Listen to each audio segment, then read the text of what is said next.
전도서 9장 13절입니다.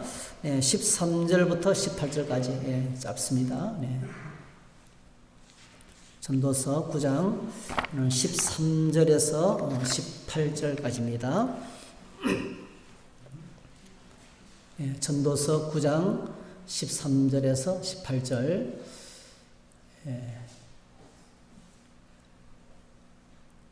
같이 읽겠습니다. 내가 또 헤아려서 지혜를 보고 내가 크게 여긴 것이 이러하니 곧 작고 인구가 많지 아니한 어떤 성읍에 큰 왕이 와서 그것을 에워싸고 큰 흉벽을 쌓고 치고자 할 때에 그 성읍 가운데에 가난한 지혜자가 있어서 그의 지혜로 그 성읍을 건진 그것이라. 그러나 그 가난한 자를 기억하는 사람이 없었도다. 그러므로 내가 이르기를 지혜가 힘보다 나으나 가난한 자의 지혜가 멸시를 받고 그의 말들을 사람들이 듣지 아니한다 하였노라. 조용히 들리는 지혜자들의 말들이 우매한 자들을 다스리는 자의 호령보다 나으니라. 지혜가 무기보다 나으니라. 그러나 죄인 한 사람이 많은 선을 무너지게 하느니라. 아멘. 오늘 주어진 말씀을 가지고 우리 17절에 있는 말씀 조용히 들리는 지혜 이런 제목으로 말씀을 생각하겠습니다.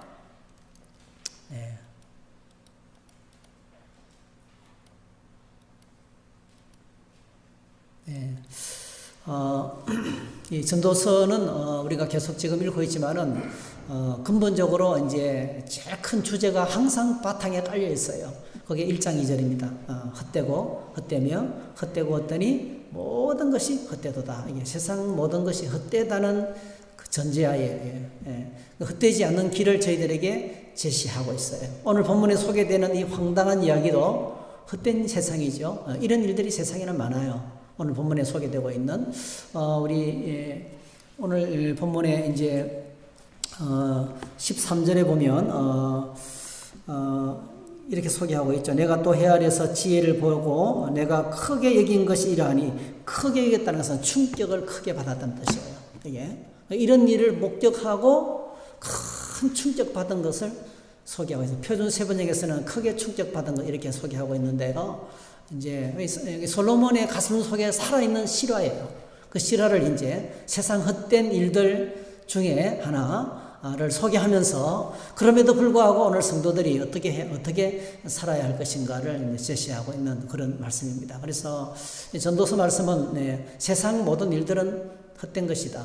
이 큰 전제가 있어요. 그리고 하나님이 주시는 일은 영원하다. 가장 가치 있는 일은 하나님 안에 있고 가장 아름다운 지혜는 하나님 말씀 속에 있다는 것을 베이스에 깔고 그렇게 이제 말씀을 진행하는 전도서입니다. 이렇게 복음을 전하는 하나님의 복음을 전하는 구약의 성경이 바로 이 전도서입니다. 영국의 청교도이고 잘 믿는 믿음의 사람이었죠. 그리고 역사가였고 작가였던 토마스 칼라일이 이런 말을 남겼어요. 사람에게 있어서 무서운 것은 행운의 결핍 또는 행복의 결핍이 아니라 지혜의 결핍이다. 가장 큰 불행이 지혜의 결핍이라는 거죠. 지혜가 결핍되면 어떻게 삽니까? 전도서에 나오는 제일 큰 주제, 우매하게 살고 어리석게 살고 미련하게 살죠. 그러니까 지혜의 결핍이 우리 인생에 가장 무서운 것이다. 가장 무서운 것이 지혜의 결핍이다. 이렇게 이제 칼라일은 남겼습니다. 그만큼 사람에게 지혜가 필요하고 지혜가 없으면 어쩔 수 없이 삶의 위기가 닥쳐올 수밖에 없다는 그런 이야기입니다. 여러분 지혜는 어느 때 빛납니까? 위기의 때 빛나죠, 그죠? 위기의 순간에 가장 위험한 순간에 어려울 때에 지혜는 빛납니다. 그래서 수많은 위기의 때가 어떤 사람에게는 정말 하늘의 별처럼 빛나는 그런 빛나는 기회가 됐어요. 위기가 기회가 되는 경우가 상당히 많았습니다. 항상 이제 위기의 순간에 빛나는 것이 지혜입니다. 그래서 이 지혜로 말미암아서 삶이 더 풍성해지고 안정된 삶을 살아가게 됩니다. 성경은 우리에게 계속 지혜를 구하라 이렇게 말씀하고 있습니다. 야고보서 1장에다 보니까 너희가 여러 가지 시험을 만나가 너 온전히 기쁘게 여기라. 그래 놓고 난 다음에 여러분 시험의 때에 시련의 때에 가장 필요한 것이 어떻게 해야 할 것인가잖아요. 그런 상황에서 어떻게 행동하고 어떻게 말하는 것이 참 중요하잖아요. 그때 성경은 이제 지혜를 구하라 그렇게 말하고 있습니다. 너희 중에 누구든지 지혜가 부족하거든 모든 사람에게 구해 주시고 꾸짖지 아니하시는 하나님께 구하라. 그리하면 주시리라. 그러니까 어떤 상황을 만났을 때 하나님 어떻게 해야 할까요? 그냥 내가 행동하기 전에 하나님의 지혜를 구하는 것이 필요하겠죠. 사람들은 하나님께 구하기도 전에 낙심해버리고 좌절해버리고 포기해버리고 불평하고 원망해요. 근데 이제 그렇게 하기 전에 쉽지는 않습니다. 그러나 하나님께 먼저 이런 상황에서 어떻게 하는 것이 좋겠습니까? 라는 여쭙는 그런 기도가 정말 이제 필요하다는 것입니다. 그리고 이제 여러분 지혜를 구한 가장 대표적인 사람이 누구죠? 지금 이 전도서를 기록했던 솔로몬이에요. 솔로몬이 이제 아버지 다윗은 정말 대단한 왕이죠. 다윗은 전쟁에 능한 왕이었습니다. 그리고 얼마나 지혜롭고 지혜로 다스리는 분인지 몰라요. 굉장한 정치구단입니다. 정치구단 다윗은. 정치적으로 탁월하고 또 신앙적으로도 탁월하고요.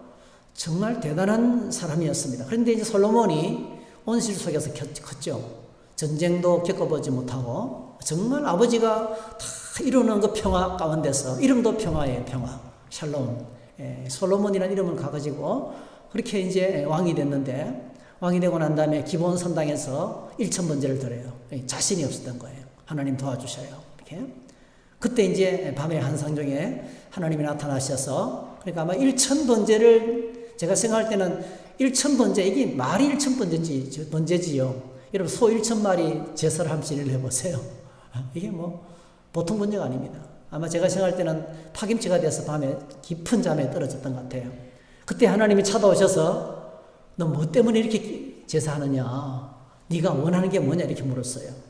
그때 여러분 솔로몬이 그렇게 말했죠. 여기 보시면 열왕기상 3장 9절에서 12절 보니까 누가 주의 임하는 백성을 재판할 수 있사오리까? 재판한다는 것은 통치한다는 뜻이에요. 통치. 듣는 마음을 종에게 주사. 이 듣는 마음, 이게 지혜죠. 듣는 마음을 종에게 주사 주의 백성을 재판하여 선악을 분별하게 하옵소서. 솔로몬이 구했던 것은 하나님이가 백성들을 잘 다스릴 수 있도록 저에게 지혜를 주시기 원합니다. 이렇게 정말 어떻게 통치해야 될지 알게 해주세요. 이 듣는 마음이라는 것은 하나님이 말씀하시는 대로 하나님이 원하시는 대로 내가 정치를 할 수 있기를 원합니다. 이렇게 이제 구했어요. 자, 그랬더니 하나님이 응답하십니다. 11절 이에 하나님이 그에게 이르시되 내가 이것을 구하도다. 자기를 위하여 장수하기를 구하지 아니하며 부도 구하지 아니하며 자기의 원수의 생명을 멸하기도 구하지 아니하고 일반 사람들이 보통 이렇게 하죠. 오직 송사를 듣고 분별하는 지혜를 구하였으니 이 통치 능력을 구하였으니 송사를 듣고 분별하는 지혜를 구하였으니 12절 내가 네 말대로 하여 내게 지혜롭고 총명한 마음을 주노니 네 앞에도 너와 같은 자가 없었거니와 네 뒤에도 너와 같은 자가 일어남이 없으리로다. 내가 또 내가 구하지 아니한 부귀와 영광도 내게 주노니 내 평생에 왕들 중에 너와 같은 자가 없을 것이라. 솔로몬이 하나님께 지혜를 구했는데 어떤 지혜를 받았습니까? 전무후무한. 솔로몬과 같이 탁월한 지혜를 가진 사람이 전에도 없었고 이후에도 없는 전무후무한 하나님의 지혜를 하나님께서 솔로몬에게 주셨습니다. 그래서 솔로몬은 자신이 먼저 지혜를 소중하게 생각하고 구했던 사람이었습니다. 자, 그런데 우리가 이제 이렇게 하나님께서 주신 지혜를 가지고 사람들을 섬기죠. 솔로몬은 나라를 섬기고 우리는 세상살이를 합니다. 내 삶을 위해서, 내 가정을 위해서, 때때로 또 교회를 위해서 여러 가지 이런저런 아이디어와 생각을 제공합니다. 그런데 지혜를 발휘했음에도 불구하고 여전히 내 삶이 가난하다. 내 삶의 문제가 해결되지 않고 있다. 나름대로 열심히 말씀대로 살았는데, 예를 들면 말씀대로 살았는데 여전히 아파요. 여전히 가난해요. 여전히 힘들어요. 여전히 고통의 안에 가득해요. 그래도 계속해서 하나님의 지혜를 구하겠는가 하는 거예요. 다른 사람을 위해서 내가 가진 지혜를 가지고 섬겼는데 아무도 나를 인정해 주지도 않고 존중해 주지도 않고 칭찬해 주지도 않아요. 오히려 무시를 받을 때가 있어요. 그럼에도 불구하고 계속 하나님 주신 지혜로 섬기는 사역을 계속 하겠는가 하는 질문이에요. 이게 오늘 본문에서 전도자가 이 솔로몬이 우리에게 던지는 큰 과제입니다. 오늘 본문의 구절을 보면 상당히 재미있어요. 앞부분에는 황당한 일을 소개하면서 뒤에도 뭐죠? 그래도 지혜롭게 살아야 된다. 지혜를 가지고 살아야 된다고 강조하고 있어요. 두 가지 큰 관점에서 볼 수 있는데, 첫 번째 위로를 받을 수 있어요. 본문을 통해서. 첫 번째는 위로는 이제 사람들은 우리를 기억하지 않아도, 우리가 하나님을 섬기고 충성했던 것을 기억하지 않아도 하나님은 기억하신다는 위로를 깔고 있어요. 오늘 본문에 보게 되면 이제 저자가 충격받은 이야기를 이야기하죠. 14절 15절 곧 작고 인구가 많지 아니한 어떤 성읍에 큰 왕이 와서 그것을 에워싸고 큰 흉벽을 쌓고 치고자 할 때에 그 성읍 가운데 가난한 지혜자가 있어서 그의 지혜로 그 성읍을 건진 그것이라. 그러나 그 가난한 자를 기억하는 사람은 없었도다. 황당한 일. 작고 작은 성읍에, 작은 성이죠. 작은 성인데 엄청나게 큰 대군을 이끌고 이웃나라 임금이 쳐들어왔어요. 이건 뭐 이제 그냥 있다가는 다 죽게 생겼어요. 다 멸망하게 생겼어요. 그런데 그 중에 이제 가난한 지혜자가, 가난한 한 사람이 안건을 내놨어요. 이렇게 이 전쟁을 이렇게 하면 안 된다. 이렇게 하자고 제시했는데, 이 사람의 지혜가 온 성을 다 살린 거예요. 뭔가 이게, 그러니까 이 강대국과의 타협을 조약을 잘 맺었던 것 같아요. 아주 좋은 조건으로, 그러니까, 강대국의 위신도 살려주고, 우리도 살고, 같이 더불어 살 수 있는, 공존할 수 있는 그런 기가 막힌 아이디어를 가난한 사람이 내어서, 그것 때문에 몰살할 수밖에 없는 성이 다시 이제 뭐죠? 평화를 얻게 되고, 풍요로운 삶을 살게 되었습니다. 그런데 오늘 이 솔로몬이 주목하면서 충격받았던 것은 뭡니까? 전쟁이 끝난 다음이에요. 전쟁 위기의 순간이 아니고요. 위기의 순간에 엄청난 이 한 사람의 그러니까 그 당시에 뭐 이렇게 대신도 아니고 장관도 아니고 뭐 관리도 아니고요. 그냥 이름 없는 초라한 농부 한 사람이 냈던 아이디어예요. 그 아이디어가, 그 지혜가 결국 그 성을 살리고 그 사람 때문에 모든 성이 평안을 얻게 됐는데, 전쟁이 끝나고 나니까 오늘 뭡니까?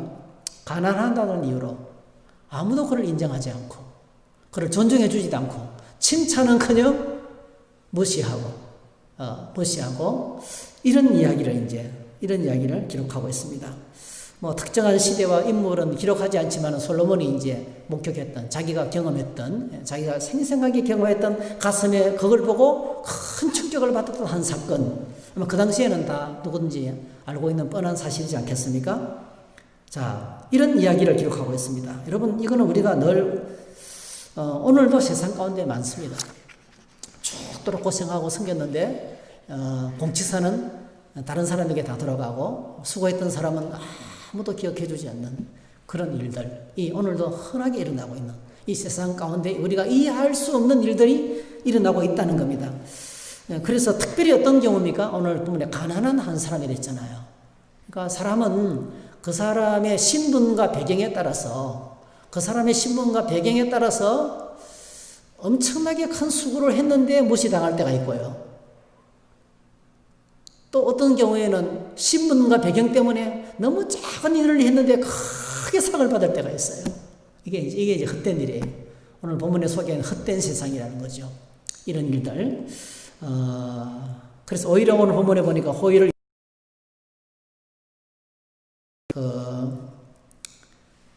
지혜를 여러분 큰 왕 이런 건 눈에 띄는 큰 거잖아요.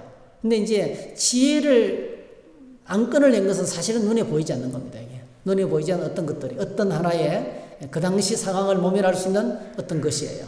그러니까 이 세상의 큰 경량이 눈에 보이는 큰 것들, 명분 이런 것들은 이제 소중하게 생각하지만은 눈에 보이지 않는 작은 것들은 무시하기 쉬운 무시를 당하기 쉬운 그런 세상이고 또 거꾸로 이제 무시당하고 또 이제 이런 적반하장의 경우를 당하면서 우리가 낙심하거나 좌절할 경우도 많이 있다는 거예요. 굉장히 섭섭한 생각이 들 찾아올 때도 상당히 많다는 겁니다. 이게 이제 우리가 살아가는 세상이죠. 지금 우리가 세상에서 보는 여러 가지 이제 뉴스에서 계속 나오는 정치 이야기, 사회 이야기가 주로 그런 게 많은 것 같아요. 어떤 배경에 있느냐, 어떤 라인에 서느냐에 따라서 이렇게 여러 가지 어려운 일을 만나는 경우를 상당히 많이 보게 되는 것 같습니다. 그런데 중요한 것은 이게 세상이지만은 지금 솔로몬이 하고 싶은 이야기는 딴 거예요. 세상은 이렇게 헛된 일로 가득하지만은 섭섭한 일도 많지만 아무리 수고하고 애를 써도 아무도 알아주지 않는 경우도 있고요. 작은 선행이 큰 상을 받는 경우도 있지만은 중요한 것은 하나님은 이 모든 상황을 알고 계신다는 거예요. 우리가 하나님을 믿어야 될 이유가 여기에 있다는 거죠. 그래서 하나님은 모든 것을 다 기억하고 계신다 하는 것입니다. 그래서 오늘 저희들이 교회 일을 할 때도 마찬가지입니다. 또 세상에서 누가 알아주지 않은 일을 묵묵히 쓰레기를 줍는다든지 환경을 정한다든지 상당히 이게 그런 분들이 많아요. 주변에 보면 우리 교회 주변에도 보니까 끝없이 교회 주변을 청소하는 분도 계시고요. 또 이제 놀이터도 계속 청소하는 분이 계세요. 계속 이렇게 놀이터도 참 훌륭하다고 생각해요. 이 주변에 계속 정기적으로 꾸준히 계속 청소하세요. 노인정도 계속 쓸고 닦고 이렇게 봉사활동 하시는 분들이 상당히 많이 있습니다. 근데 이제 이렇게 꾸준히 섬기시는데 알아주지 않고 오히려 무시를 당할 일을 만났을 때 어떻게 해야 될까요? 낙심하거나 좌절하지 말고 하나님이 보고 계시기 때문에 하나님을 바라보고 계속 그 사역을 해야 된다는 거죠. 사람들은 알아주지 못해도 하나님은 알아주신다 하는 그 메시지를 뒤에 깔고 있습니다. 그래서 오늘 저와 여러분들이 내가 하고 있는 일이 하나님 앞에 아름답고 선한 일이면 그 일을 주님 앞에 설 때까지 계속 하시기를 바랍니다. 기도하고 섬기고 봉사하고 충성하는 것을 그만두지 마시기 바랍니다. 섭섭한 것 때문에 내려놓으면 하나님 앞에 받을 상이 없어요. 그래서 묵묵히 끝까지 일을 감당하는 그래서 특별히 이제 하나님과의 관계에 집중하면서 우리 마음을 지키는 것, 내 마음이 무너지지 않도록 지키는 것이 참 중요하다는 생각이 듭니다. 위로를 먼저 했습니다. 그 다음에 두 번째 이제 근면하는데요. 오늘 전도서에서 하는 근면은 두 가지입니다. 이제 지혜를 구하고 경계할 것은 우매함이라는 거죠. 우매함과 지혜는 경계할 것을 마지막으로 이제 소개하고 있습니다. 사실 이 전도서는요, 저자는 힘으로는 도저히 살릴 수 없는 성읍을 지혜로 살린 지혜자를 가난하다는 이유 때문에 멸시하고 무시하는 모습들을 봤어요. 근데 저자는요, 그럼에도 불구하고, 그러니까 지혜 필요 없어. 그냥 같이 괜히 어려운 일을 만났는데 말이죠. 자기도 먹고 살기 힘들면서 다른 사람 살리려고 그렇게 노력하고 애를 쓰느냐고. 그럴 필요 없어. 그냥 대충 살아. 이렇게 말하지 않고요. 당신이 열심히 지혜를 가지고 섬겼는데, 나타나는 결과가 뭐냐, 이게. 무슨 소용이 있냐. 이렇게 포기하는 식의 근면이 아니고요. 오늘 성경에서는 참 재밌습니다. 17절, 18절에 보니까, 그런 상황이지만은요, 지혜를 얼마나 칭찬하는지 몰라요. 보면, 조용히 들리는 지혜자의 말들이 우매한 자들을 다스리는 자의 호령보다도 낫다. 그러니까, 큰 소리로 호령하면서 다스리는 자들의 소리보다도 조용하게 들려주는 지혜가 더 훨씬 낫다. 그 다음에 18절 지혜가 무기보다 낫다. 무기보다 낫고 그러면서 계속해서 이 말씀 무슨 말씀이냐. 아무리 세상이 알아주지 않다 할지라도 그럼에도 불구하고 우리가 끝없이 추구하고 구해야 될 것은 하나님의 지혜라는 거예요. 우리가 구해야 될 지혜는 바로 뭡니까? 하나님 말씀이죠. 하나님 안에 있는 모든 지혜. 말씀을 통해서 하는 게 끝없이 우리에게 지혜를 주시는데 그 말씀 붙들고 계속 말씀 속에서 하나님 어떻게 해야 할까요? 이 상황 속에서 어떻게 살아야 할까요? 이렇게 구하면서 지혜를 구하며 사는 삶을 포기해서는 안 된다는 거예요. 이걸 건면하고 있어요. 그 다음에 두 번째로요. 18절 하반절에 말을 끝맺으면서 이제 항상 17절 뒷부분에도 우매한 자들을 다스리는 자의 호령, 그 다음에 18절 하반절에도 죄인 한 사람이 많은 선을 무너지게 한다 이렇게 했어요. 많은 선을 무너지게 하는 것이 뭘까요? 많은 옳은 일을 다 뒤집어 버리는 게 뭘까요? 이 우매함이죠. 이 우매함. 이 우매함이 바로 뭐죠? 지혜입니다. 지혜. 이건 우리가 경계해야 된다는 거죠. 철저하게 내가 지금 하고 있는 것이 그동안에 쭉 쌓아왔던 것을 다 뒤엎어버리는 사람들이 있어요. 그렇죠? 예, 그동안에 쫙 쌓아왔던 것을 한꺼번에 무너버리는 것이 있어요. 이게 뭐 정치일 수도 있고 사회적인 일일 수도 있고 어떤 어떤 그런 공동체 안에서 일어날 수도 있는 일들이에요. 예. 이게 이제 어리석은 일이죠. 어리석은 일. 그동안에 그렇게 고생하면서 쌓아올려놨는데 어느 날 갑자기 다 무너뜨려버리는 거예요. 없는 것으로 만들어버린 것이 얼마나 안타깝습니까? 자, 그래서 우리가 정말 경계해야 될 것이 뭐냐면 우매함이라는 거죠. 여기서 우매라고 번역되는 원어는요, 잠언에서 미련하다, 어리석다 하는 단어하고 똑같은 겁니다. 어리석다, 미련하다 단어하고 똑같은 단어가 이 우매한 것입니다. 바로 뭐죠? 하나님보다 자신을 인생의 주인으로 생각하면서 자신의 힘과 능력으로 모든 것을 해결하려고 하는 사람이 우매한 사람이다. 하나님 없이 자신의 지혜로만 살아가는 사람이 어리석다. 그 다음에 우매한 사람이다. 이렇게 이야기하고 있는 것입니다. 그 우매한 사람은 우매한 선택을 하게 되고요. 우매한 선택은 모든 것을 숲으로 돌아가게 만들고요. 그리고 죄인의 언행은요. 오늘 보면에 이렇게 우매한 자들의 막 하는 행동은요. 이게 죄죠. 이 죄는요. 파급 효과가 엄청나게 크다는 거예요. 한 사람이 많은 선을 무너지게 한다 했어요.